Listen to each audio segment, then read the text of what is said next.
Welcome. I hope all of you are holding up okay during these quarantine times. I had been meaning to do another one of these videos for quite a while, but I kept putting it off. I actually played through basically this entire set, which I'm about to talk about. Which, by the way, this set is called the Alfonzone. It was released in 2017, and it is 50 maps. I think it's technically like 60 some maps, but there are 50 playable ones. There's one cinematic, there's one cinematic which we'll talk about, and there's some intermission screens. This is the main map hub area. So as you can see, this was made in GZDoom or GZDoom. There's a lot of custom textures. You can jump. There's a hub. It's newfangled and advanced in a lot of ways, which I really like. And these maps are all by Pinchy, who is a Doom modder who's been around for a while, very prolific. I'm going to play a few levels from it. This first one is called is from episode 5, Old Money, and it's called Cross Country. You'll see it in a second. I'll read this. Old people on old land, they own a lot of it. Also the most hardcore chintz ever witnessed. Sure. This map is called Cross Country. So the reason it's called the Alfonzone is there's a Doom modder person who he used to host the Doom Iron Man Club and streams and does a bunch of other stuff called Alfonzo. I played one of his maps much earlier in the series, and he made a bunch of speed midis for some, contest or something where it's like you make a ton of midis really, really fast. And so these maps are all entirely inspired by those midis that made by Alfonzo. This is a very ambitious set. And although the maps are generally small to moderate size, I'm playing some of the smaller maps. There are bigger ones. And it's split into 10 different episodes, so it's 5 maps per episode. It's kind of like this game that I played recently called Medieval, in that there's a bunch of episodes with a bunch of different themes, and it cycles through them really fast, which is really good. The bright textures and visuals are all really appreciated. This has its own really, really unique theme. Some of them were done by Nanka Kurashiki, who I don't know if she textures or just some of the art for the game, but she's the one who did one of the maps from the Japanese project, my fave that I talked about earlier. But I just love the theme of this first map of this episode. You're just on a farm.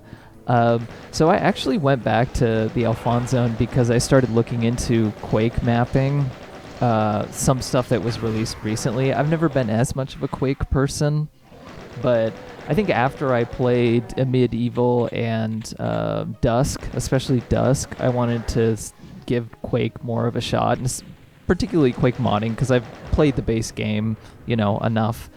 And there were a lot of pretty impressive stuff comparable to, what the Doom community is releasing. In some ways, I still prefer Doom and think that there's a wider range in Doom. But I kept seeing Pinchy's name all over the compilation, so I don't know if he's fully moved on to Quake modding or is just diversified, but he's very prolific. And I played some of his maps, and they were quite good, and it made me remember this set, which came out. It kind of came and went in 2017 for something so ambitious. I think partially because the concept is almost like an inside joke with the Doom community, naming it the Alfonzone and having it be maps made off of very specific midis that maybe 10 people are going to hear of. I remember watching a stream of, I think Alfonzo or Tarnsman or one of them playing through this a while back, but I don't think it's still around. So I found it, and strangely, it didn't win a CACO award, which I'm surprised by. I guess it's not the exact type of Doom mapping that it's not like a classic it's unusual, I guess. But I just the variety of creativity and ideas in here was really astounding to me. And they really used it. This really uses GZDoom really well. I mean, jumping is a feature. There's other puzzles and scripting things that get more complicated. It takes a lot of the stuff that if you ever played Doom WADs from the early 2000s that used ZDoom features in a really cheesy way, it kind of makes it more of it makes it work. And I'm not saying that Pinchy's the only one who's done that, but he makes it work in a really quick and playable way. The thing I will say about the set, which I like and kind of don't like in a way, is that the design sensibility is I think of it as being very 90s in that it's strangely ambitious. There's a huge variety of concepts presented. And I'm thinking about something like Chip's Challenge here, which I keep mentioning in terms of like puzzle design or something. I know that game's from 1989 technically, originally, but huge variety of ideas and settings, really oddly ambitious, kind of way too difficult. There's a lot of questionable decisions. In this case, I just think he really overloads it on the hit scanners and the chain gunners. There are definitely cheap tricks that happen. Some of the levels are a little hard to figure out how to progress through, although I didn't have that much trouble. I love this secret. You can jump into the TV. I definitely missed some of the secrets on this playthrough. I'm only playing through a few maps. Well, playing through, you'll see in a bit. But this map also reminded me of I found some Quake map from a Halloween jam from 2019, and it was also set on a farm, sort of like this. It reminded me more of Dusk, but I love how colorful and just popping this is. It's really, it's comforting in an odd way. It's also a really hard set, so you kind of have to take it, at your own pace. The colorful visuals might give you the impression that it's easy, and it's certainly not. So now I can exit the map, so I did. That was a very quick map. I could have stayed around to kill all those guys, but as you can see, this MIDI was called Farmhouse, and it was number 22 in the speed map, so they're listed underneath the name of the map. So that map was called Cross Country. So while this next map, this is the next map in the episode, I'll let it load the description. But a lot of these maps have concepts. This next map is just you're going into a cave and there's a bunch of pinkies that are being unleashed on you. Some of the settings, I think, are more creative and interesting than others. I think this map had an interesting concept, but the setting was kind of typical Doom cave, so not all the levels are amazing. I think some of them are a little too much for me. There's one with 2,000 enemies or something in them. But this is another one of my favorite maps, particularly because of the way that it uses ZDoom, GZDoom stuff. It's still Doom, but it's a unique setting, and it really works well for it. This episode in general is pretty neat, but this is the level I like the most. And also 37 is my lucky number, so that's just lucky. So yeah, there's a circuit board thing, and if you step on the bottom layer, you're pretty much dead. It's not even nukage. You're toast unless you jump out almost instantly. I love those little glass cases you can activate things behind. So yeah, this map you can utilize these little light speed warps that they go pew, and they send you rocketing to other parts of the map, which is so cool. There's another map fairly recently from Ancient Aliens that does that by someone, a mapper that I'll talk about in a future episode. But yeah. Oh, you can see the trickiness here. Okay, so I'm just trying to pick up this chain gun. I'm low on ammo, and I just did earlier, and then a bunch of other monsters and hit scanners spawned in. That kind of stuff happens constantly in this set. You have to get used to it, I guess. So I want to read a little description, because this video is kind of short and there is a lot to talk about. I think you should really just consider downloading this set. Like I said, it got an honorable mention, but it didn't win a CAC award, which I'm a little surprised by. I mean, I will say playing all of it consecutively, I did get a little tired of some of the design tricks and stuff with the combat. It was just a little much for me. I love this. I love that so much. There's another one that sends you rocketing up that I'll walk through later. This set also uses room over room really well because that's a feature of GZDoom, and some maps utilize it much more than others. Some are entirely kind of laid out like that, and some are just like it's little side areas and things like that. But yeah, just really, this set is such like pure, just like creativity. It's just pure showing you all the things that you could do with this, kind of hacky engine, limited engine in some ways, but you're still using Doom combat and all that, but you're expanding it by trying all these different new features and and all that stuff. So I don't know, I'm really there's something really kind of positive and nice and comforting, even when the set is really hard, about the setup of it. There are some maps that are bullshit, but I really like that. Okay, so I'm going to read from Pinchy's description on the release thread for this. I'm going to get a drink of water here.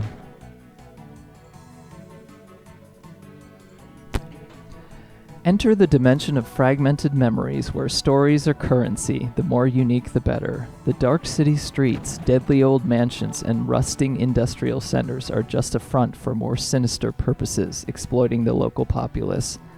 Popular retreats include abandoned beaches and the rusting hulk of an ancient Soviet terror.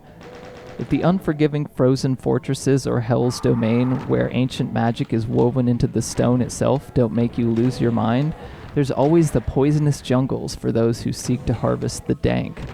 High-tech computational wonders, the dangerous and funky machinery of space, and a hope for the future lie ahead, off the shores of Doom World itself and into the unknown. And this is the Alfonzone contains 50 levels, divided into 10 episodes with unique themes inspired by Alfonzo's speed midis. Cool. So yeah. This is the thing that sends me rocketing up. You can see the room over room here. That's where I picked up the key. Not something you can do normally in the Doom engine without silly hacks that, you can't do them like this. So this really uses all the features of GZDoom well, appropriately. They're often not utilized a lot. The ZDoom community in some ways can be kind of separate from Doom World, which is the main hub I pay attention to, at least probably the biggest. And the classic or quote unquote classic or boom limit removing megawads tend to be the things that attract the most attention. So people tend to gravitate towards those, especially if they're not like amazing artists. So earlier when I was playing this map and I dove down in there, I didn't even remember that all those guys were there, and I somehow like almost didn't get hit at all. It was amazing, but I was not recording the actual screen, so I had to do it over again, so that kind of sucked. But the thing that sucks about this map, you can save anywhere in Doom, whatever, but you fall down to that like circuit board area, just slip off, and you lose a lot of your health. Also, when you come back here, it repopulates some enemies, and it just puts like a billion chain gunners, which is not always fun. I died. I'm playing this on medium difficulty. I am pistol starting, but still. But by the way, this is an example of room over room. There's a lot of maps that use it more extensively. Some of them are a little, mazier than others.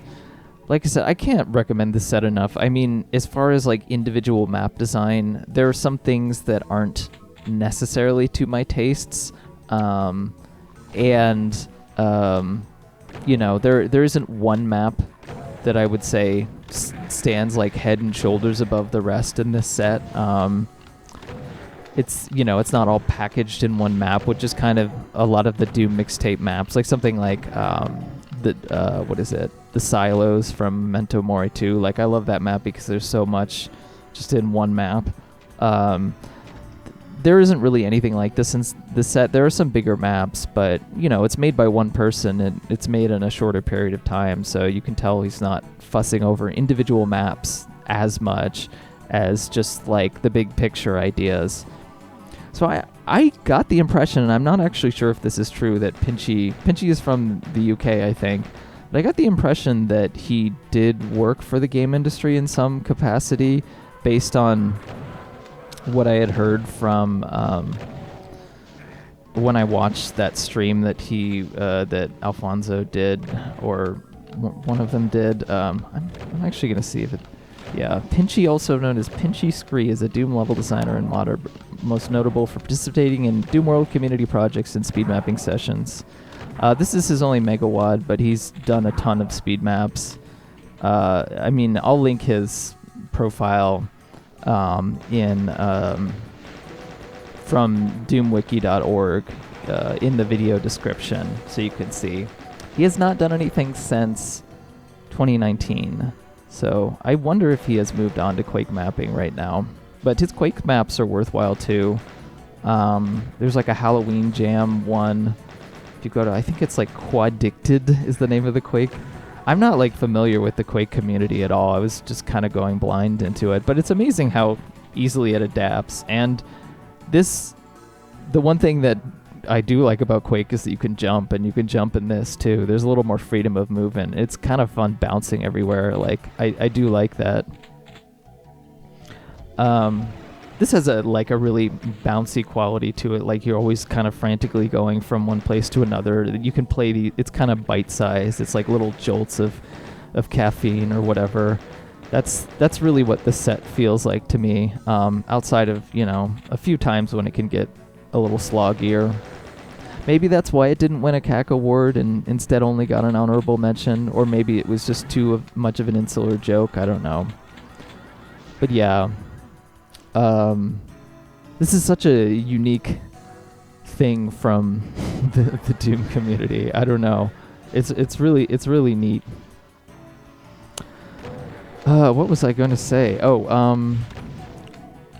My impression is that Pinchy worked in the game industry in some capacity. I wouldn't be surprised, just based on how quick he's able to output. This is somebody who definitely makes things quickly. I've talked to what's his name, Matt Tropiano, who's a Doom modder who lives close to me now. Like we, before the plague times, would occasionally get lunch. And we were talking about how there are a lot of people in the Doom community who are both musicians and mappers at the same time, and there seems to be like almost like a kind of like an album-like treatment to the way that maps are made and sets are made versus like songs. And Doom maps really, I feel like they transpose really well into that mindset. I remember seeing an interview with John Romero where he talked about how he listened to like Queensryche and stuff to try and get in the mindset to make Doom maps. And it kind of makes sense. I mean, there's a lot of... obviously, Alfonzo isn't even really a musician per se. I mean, that's not his primary thing. But obviously he did all the music in this set. The music is generally good. Like it's pretty high quality. It's not, I wouldn't call it amazing, but it's not, it's generally pretty high quality. Though of course there's Jimmy, who runs the Joy of Mapping, and he did the MIDI music for John Romero's episode that I can't remember, the Sigil. And a bunch of other stuff. And of course he's a musician. There's like Jazz Mickle and what's her name? Essel Fortunum, who they also make music and make Doom and are active in the Doom community. So there's a lot of people. I don't know where that kind of connection lies, but it's an interesting one. And this set really feels like it's all about that, because presumably the mood of all of these maps are inspired by the music and the sound of the music, the the melodies, all that kind of stuff. Like, sometimes in literal ways, like that farm map that I played earlier. The MIDI is literally called farmhouse, so it kind of makes sense.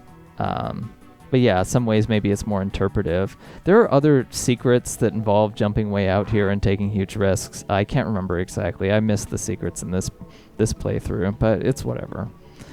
I'm not giving you a comprehensive, like, there are 50 maps in this set, and one of the good things about having 10 different episodes is you can jump around, pretty easily and start, wherever you want. I played through almost all of it, which was maybe a bad idea, because I wanted to see what the really, the standout maps were for me, and I ended up, settling on these. I'll read this. This is for the next map that I'm not going to play. It was just some minor data entry gone wrong. Now the pyramid of Davy droppings is locked. Are you daring enough to solve the riddle of the scrambled word to gain access and continue? I can't remember doing this, but I assume that you have to do this. I know you have to get to the center of that pyramid. I love the textures and stuff that are being used here. This is very groovy music too. I'm not going to play this map, but it's a little longer and more difficult. The things that I like from Pinchy the most are the lighter and shorter maps that kind of just get an idea and get out. But here, this is called the Plutonian experiment. I won't talk anymore, so you can enjoy this.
There you go. Enjoy your nice hamburger and soda.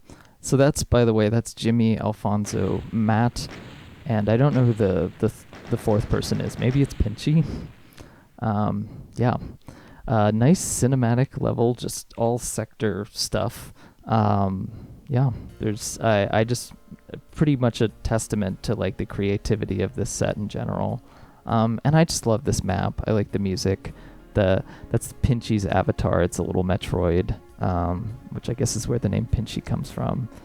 Yeah, just definitely check this set out. I'll put a download link. I feel like this one kind of went under the radar a little bit. So if you're following Doom mods and you like ambitious and strange stuff, check this one out.